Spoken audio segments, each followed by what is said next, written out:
अजिंक्य Maharashtra news, एका सामान्य माणसाची अनोखी सुरुवात. संपादक संतोषजी लांडे. पाहुयात काही ठळक आणि महत्त्वाच्या घडामोडी. अखंड हरिनामाच्या गजरात संत ज्ञानेश्वर महाराजांची पालखी पंढरपूरच्या दिशेने. संत ज्ञानेश्वर महाराजांचा आळंदी ते पंढरपूर पालखी सोहळा सन 2026 अखंड हरिनामाच्या गजरात, टाळ मृदुंगाच्या निनादात आणि लाखो वारकऱ्यांच्या उत्स्फूर्त सहभागात टप्प्याटप्प्यानं पंढरपूरच्या दिशेनं मार्गक्रमण करत आहे.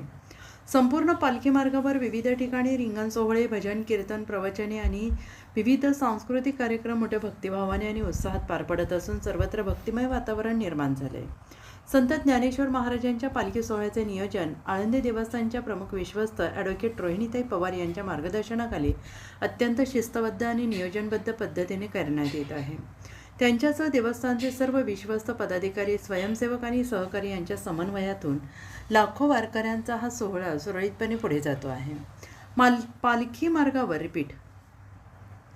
पालखी मार्गावर अनेक मान्यवरांनी माऊलींच्या पालखीचं दर्शन घेऊन आशीर्वाद घेतलेत. यामध्ये उपमुख्यमंत्री सुनेत्राताई पवार, केंद्रीय राज्यमंत्री मुरलीधर मोहोळ, प्रसिद्ध आध्यात्मिक वक्त्या जयकिशोरी, माननीय श्री मोडकसाहेब, माननीय डॉक्टर पराग तसेच विविध क्षेत्रातील मान्यवर उपस्थित होते.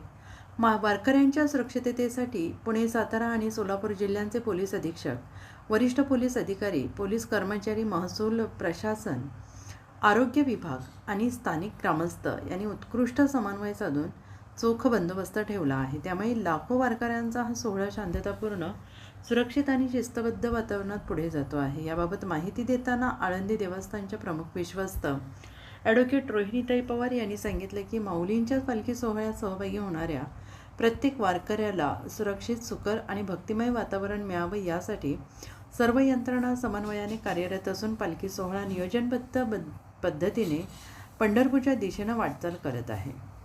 अजिंक्य महाराष्ट्र न्यूजसोबत प्रतिनिधी अशोक पाचुंदकर.